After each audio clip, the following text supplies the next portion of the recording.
Rural dreams and troubled pubs. One sunny morning in the English countryside, Jeremy Clarkson, the former Top Gear presenter, is standing in an Oxfordshire field, sunglasses on, hands on hips, looking at his latest brainchild. The Diddley Squat Pub, a converted barn turned pub attached to the famous farm he manages on Clarkson's farm. After attracting thousands of tourists from all over the country to his farm for honey, eggs and bottled cow urine, yes, he actually tried selling that, Jeremy has decided to expand his business into the beverage sector, a country pub, serving craft beer, farm fresh meats and a typical Clarkson atmosphere. The only problem? Parking. Although the pub is only allowed to hold 40 patrons, hundreds of people flock to Diddley Squat Pub every weekend, turning the vacant lot behind the farm into a giant car park, encroaching on public paths, neighbors' fences and even part of the field where dairy cows once grazed. Soon, Chadlington's parochial council, a group of stern, tweed-jacketed, bespectacled older residents, decided enough was enough. A letter from the government. One Monday morning, Clarkson was preparing to shoot a, very reluctant, TikTok video promoting a new beer called Stig's Lager, when his assistant Lisa rushed over, holding a red-sealed envelope. "Jeremy, you have an official letter from the council," she said, clearly trying to suppress a laugh. Clarkson pulled out the letter and skimmed it. Parking area breach notice. Dear Mr. Clarkson. Following numerous complaints from local residents, we are pleased to inform you that the current car park at the Diddley Squat Pub exceeds the permitted parking area under the building permit. If we do not rectify the situation within 14 days, we will be forced to close the pub and issue a fine. Sincerely, Margaret Penelope Witherspoon, Chadlington Council President. Jeremy stared at the letter, then looked up at the sky and exclaimed, "I can't believe it. I built a great place for the community to drink beer and eat sausages, and you want to destroy it because a few cars are parked on the grass?" Clarkson-style counterattack. There were still 13 days left, and Jeremy Clarkson was not one to bow to authority easily.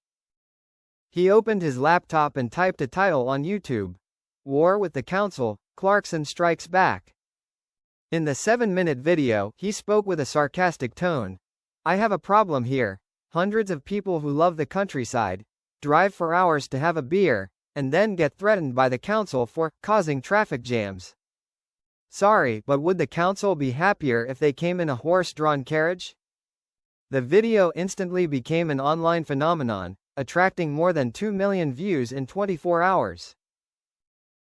Local media went wild. Supporters began holding small protests with slogans. Save the Diddley Squat Pub.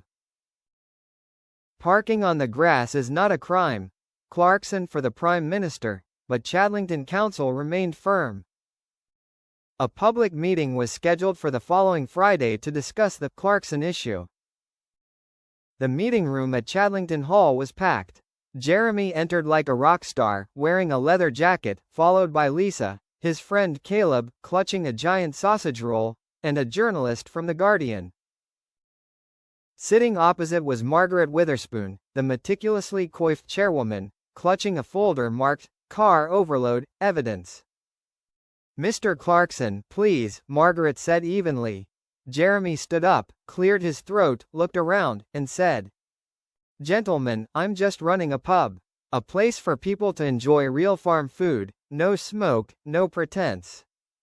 If I'm guilty of anything, I'm guilty of grilling sausages that are too good." A few laughs followed. He continued, "There are hundreds of people who come here, not because I'm famous, but because they love the feeling of being back in nature.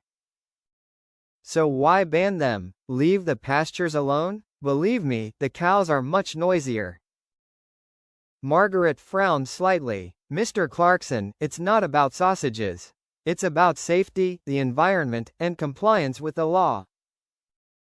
We can't have you turning the whole village into a Silverstone car park."